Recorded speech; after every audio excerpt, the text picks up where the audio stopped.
100% sure about that.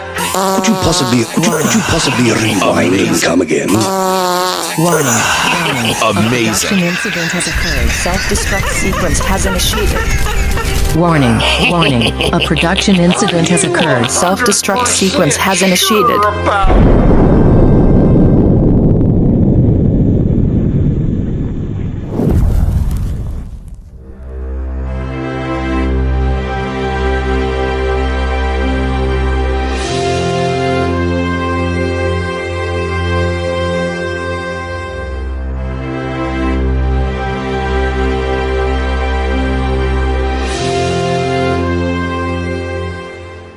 Okay, enough of the buffoonery. This one might get me in trouble, but it does not matter, time is short. Yo, Miss Ann here, I am going to take my time with this one. When you listen to some of these black conservatives, these so-called black conservatives, you would think that they are decent people. You would think that they understand the issues in the black community. You would be wrong. That is why you cannot judge a book by its cover. The phrase, "you can't judge a book by its cover," is commonly attributed to the English author George Eliot, pen name of Marianne Evans. The phrase appeared in her 1860 novel, The Mill on the Floss, as, "Don't judge a book by its binding." The phrase is a metaphor for not making snap judgments about people, situations, or things based solely on appearances or skin color. Leaders like Martin Luther King Jr., especially in his famous "I Have a Dream" speech, highlighted the importance of judging people by the content of their character rather than external appearances. King emphasizes the need for deeper understanding and empathy, encouraging people to focus on a person's character, actions, and inner qualities rather than relying on superficial judgments, such as a person's skin color. The white supremacists love to quote this phrase by Martin Luther King Jr., but they forget the other thing that Martin Luther King Jr. said later on.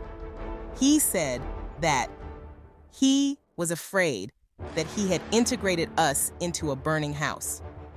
Zora Neale Hurston sums it up quite well when she said, "All skin folk are not kinfolk."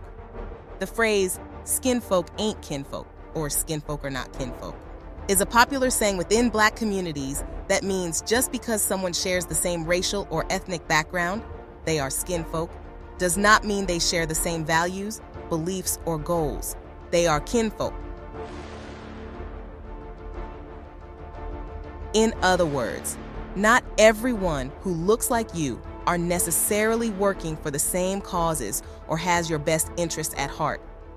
The phrase is often used to describe black public figures who, while sharing the same racial identity, advocate for policies or rhetoric that many in the black community see as harmful or counterproductive.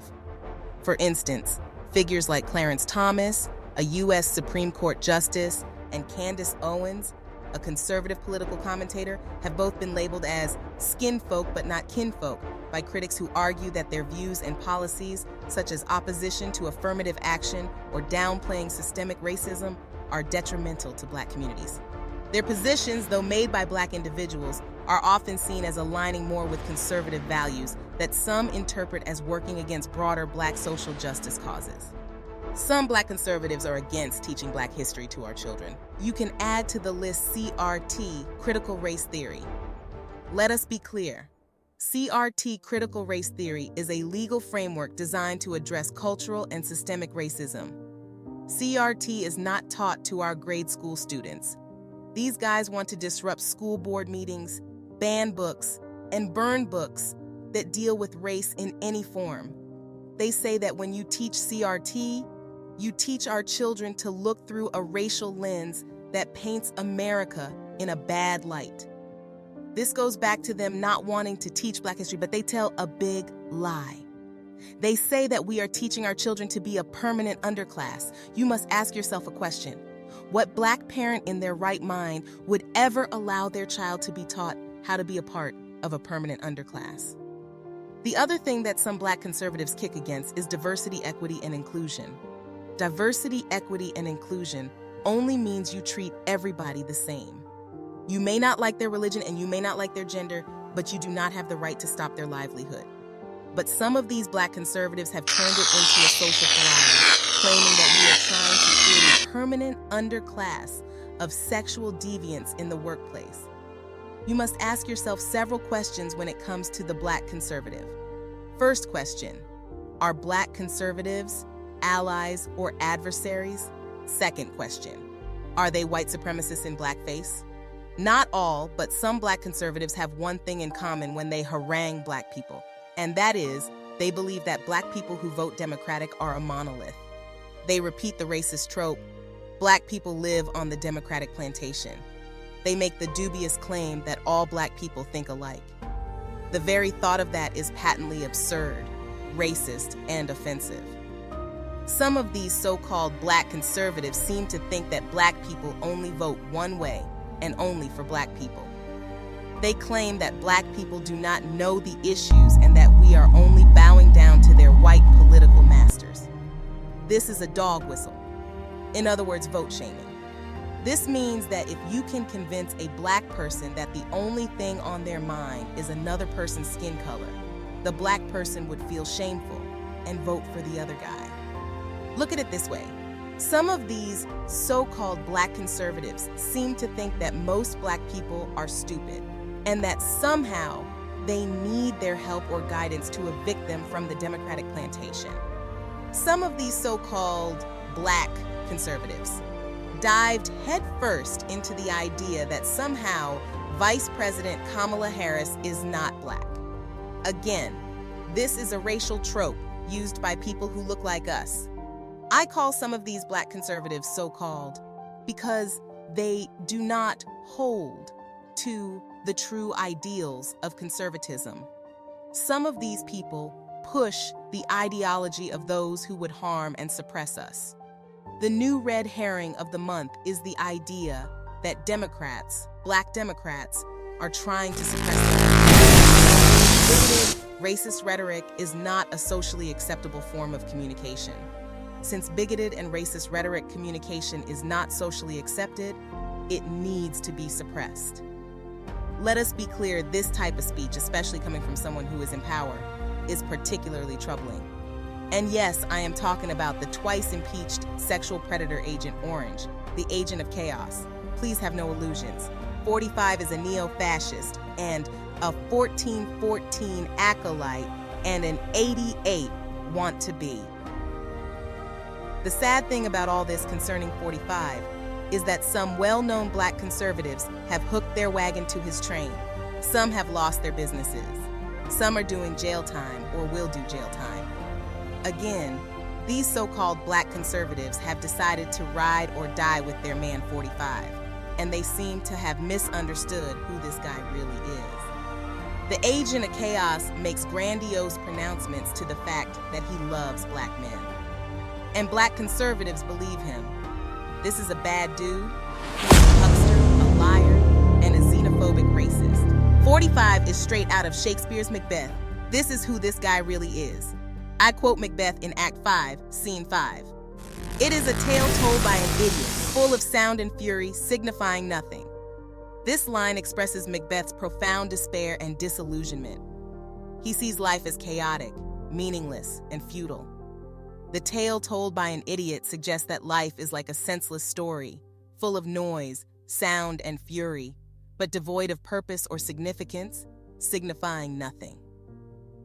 Again, a tale told by an idiot full of sound and fury, signifying nothing, is a metaphor when describing the agent of Chaos 45.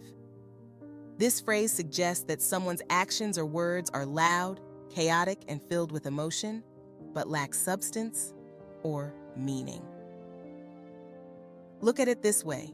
The agent of chaos is a big-mouth blowhard. Sound and fury. 45 is well known for his bombastic and emotionally charged rhetoric. His speeches and public statements often include hyperbole, repetition, and a focus on creating strong emotional responses, whether through outrage or enthusiasm. For some, this can feel like the sound and fury that Macbeth references. Loud and dramatic, but lacking depth or long-term substance. People argue that this communication style overshadows detailed policy discussions or deeper analysis of issues, giving the appearance of action without necessarily delivering lasting results. Signifying nothing. Despite all the noise, his actions signify nothing. Speaks to the ineffectiveness of 45's presidency. The Orange Man, 45. Then and now is more focused on spectacle and media coverage than on meaningful governance or policy achievements. For example, while 45 promised many sweeping changes, his administration was marked by contradictions or unmet promises. This Shakespearean metaphor suggests that 45's legacy is one of grand declarations but limited follow-through. In other words, the Orange Man, 45, is the personification of Barnum and Bailey and Joseph McCarthy wrapped up in one. 45 wants to be a king or a dictator. Finally, the tale. Told by an idiot. The phrase "told by an idiot" is a biting criticism of his decision-making or the intelligence behind his actions. Words matter. This metaphor fits 45 like a glove. It would also imply that his chaotic style and rhetoric come from a place of ignorance or lack of insight. I am done with the agent of chaos. The only reason I am even talking about him is because some black conservatives worship him like an idol. History will not deal kindly with this guy. Again, this dude is a bad guy. It is no wonder why someone took a shot at this guy. He's acting like he just had a high colonic, all self-righteous and pretentious. His epitaph will read, "Here lies a clown that fooled some black people." People do not have the right to use racial epitaphs to describe another person based on the color of their skin. Those words inflict pain, harm, and shame. Some may accuse me of doing the same thing that the agent of chaos has been doing, and you would be correct. This empty suit has made his campaign based on derogatory terms, insulting criticisms, and plain nastiness. Some people think that the agent of chaos is being treated too harshly. If you cannot stand the heat, get out of the kitchen. He is the one who invited the smoke. If you don't want to be called names, you do not call names. Also, what is good for the goose is good for the gander. The phrase, "What's good for the goose is good for the gander," means that what is fair or acceptable for one person should also be fair or acceptable for another, regardless of gender or circumstance. It emphasizes the idea of equal treatment or consistency in standards. In other words, if one person is allowed or expected to do something, others should be given the same opportunity or be held to the same expectations. Let me also quote a so-called paragon of virtue, Ronald Reagan. "If you cannot make them see the light, make them feel the heat." I apologize if I offended anyone. Sometimes the only way you can describe this guy without straight cussing is to use insulting terms like he does. This whole 45 saga would be laughable if it were not so sad. If you had a parent that acted like that, you would shield them from the public or put them in a home. We do this so they will not hurt themselves or anybody else. So, what does the public media do from the conservative side? They tried to sane-wash this guy. Example, the Emperor with no clothes. The Emperor's New Clothes is a famous fairy tale by Hans Christian Andersen. The story tells of an emperor who is deceived by two swindlers posing as tailors. They claim to make a magnificent outfit that is invisible to anyone who is unfit for their position or hopelessly stupid. The emperor, not wanting to appear foolish, pretends to see the clothes, and so do his subjects. 45 is like the fictional tale The Emperor in the story. Trump often presents himself as successful and competent, while some believe that much of this is based on illusion and bravado rather than reality. Supporters may refuse to acknowledge his shortcomings, like how the emperor's subjects pretended to see his non-existent clothes out of fear or loyalty. The agent of Chaos 45 is one of two things. First, He is a lying, flatulent, doddering old man who does not realize that his time has passed. Second, the lying, doddering old man, agent of Chaos 45, is so Machiavellian he flips every L into a come-up, always scheming and staying one step ahead no matter how dirty the game gets. In fact, he would put Machiavellian to shame. If this dude gets into the White House, he would have pulled off the greatest con game in world history. Personally, I go with the first one. He is a lying, flatulent old man that does not know when to quit. You may scream that is insulting. Well, he did fart on stage at one of his Mega Idiots rallies. This is fact, not fiction. His promotion of conspiracy theories and his inflammatory rhetoric, which some argue contributed to the January 6th Capitol riot, has cost a lot of people their liberty, meaning jail, and forced some into bankruptcy. The other day I heard something that in all my years living on this earth, I have never heard. A commentator named Lawrence O'Donnell called 45 stupid. He said that he is the stupidest individual who ever ran for office. This is mainstream media, which normally does not do things like that. This is all you need to know. Anytime a liberal mainstream newscast calls someone stupid, you can put your money on it that the guy they are talking about is stupid. Lawrence O'Donnell's statement was recent, but he was not the only one. Even before 45 went off the deep end, here is what his supporters were saying about him.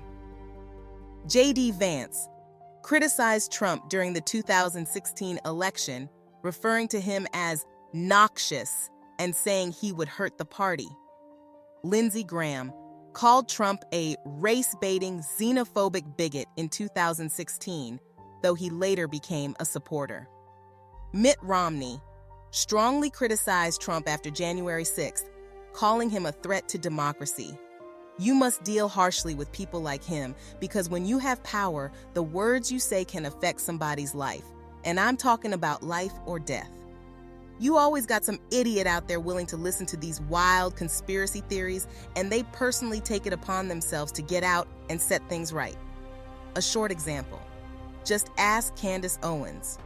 There have been 2 incidents. One was a mass murderer who claimed to be inspired by Candace Owens. The first one is Dylan Ruth, who shot up and murdered 9 black people at the African Methodist Episcopal Church in Charleston. The other incident occurred in the UK. A man named Aiden H. Aiden was arrested after allegedly stabbing multiple people at a mall in England. Luckily, nobody died in that incident. He said that he was inspired by Candace Owens' social media posts and writings. A person that listens to someone that they do not know or never have met will take that conspiracy theory as marching orders, like 45 when he told the Proud Boys to stand back and stand by. One could postulate that the rise of stochastic terrorism is linked to inflammatory rhetoric from influential public figures, which, while not directly calling for violence, increases the likelihood of random individuals committing violent acts. For example, Pizzagate. The guy believes something that Alex Jones or one of the other conspiracy nuts said. Basically, he listened to the false claims that John Podesta and Hillary Clinton were running a child sex trafficking ring involving prominent political figures. The conspiracy nuts said that they were trafficking children from this particular pizza restaurant. The name of the restaurant was Comet Ping Pong. So Edgar Madison got a rifle and went to New York and got off 1 shot before they arrested him. When they put him in jail, they asked him, "Would you do the same thing over again?" And of course, he said, yes. Imagine if the police officers did not make it there on time. Free speech is not free. That is why you must have certain limits on certain types of speech. Extremist rhetoric is responsible for a history of mass murder in this country and around the world. And yes, that is why I have a problem with the empty suit saying the things that he says. Extremist rhetoric always emboldens the crazies. This is what I mean when you get somebody to do your bidding without personally knowing them or talking to them. These people heard something that they said and decided to act on that disinformation. What I mean by this disinformation is the deliberately false or misleading information spread with the intent to deceive or harm. For example, Haitians are eating cats and dogs. The people that act on this disinformation are considered stochastic terrorists or lone wolf. This means that they do not have any orders from anyone, they just set out to set things right. Based on something someone said, they accomplish this through violence. You must put them down hard. I do not like talking this way because it is depressing, but time is short, and we only got a couple of more weeks before D-Day. You may say, what does all of this have to do with the Black conservative? I'm glad you asked. The Black conservative suffers from post-traumatic slave syndrome. The Black conservative, having removed all cognitive dissonance, found consistency in aligning their political beliefs with their views on the broader social issues facing Black Americans, choosing to support white supremacy over collective advocacy on racial matters. Some, not all Black conservatives buy into this nonsense. Make no mistake, this is real, and it is happening today. Everybody is entitled to their own opinion, but it is quite another matter when those opinions pander to those that would do us harm. Stochastic speech or language is not free speech. In its basic form, stochastic language promotes violence from an unknown origin. Let me see if I can make this clear. You cannot tell a murderer that a certain individual just raped their sister.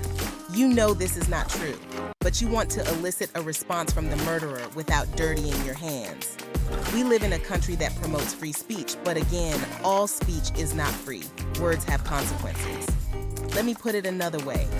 You cannot call a race of people cockroaches. You cannot say that all brown people from outside of America are rapists. You cannot make the claim that a certain class of people are eating dogs and cats. You cannot call countries where most of their people are Black whole countries. His words, not mine. That's not free speech. That's stochastic terrorist speech or language. This is just another way of producing hate, the hate that hate produced. Look at it like this. It is like someone throwing a rock and hiding his hand and pointing to the other guy. Okay, I am done with the Orange Man, the Agent of Chaos 45. I had to lay down the theoretical mindset of the Black conservative and where they get the stuff from. Let us get to the point. Again, I apologize to anybody who was offended about my strong language. But when you listen to these so-called Black conservatives with their straight-up white supremacist attitude, it makes my blood boil. Okay, I have calmed down. Here is what you need to know about the Black conservative. Has this piqued your attention? Good. Stay tuned for part 2 coming soon.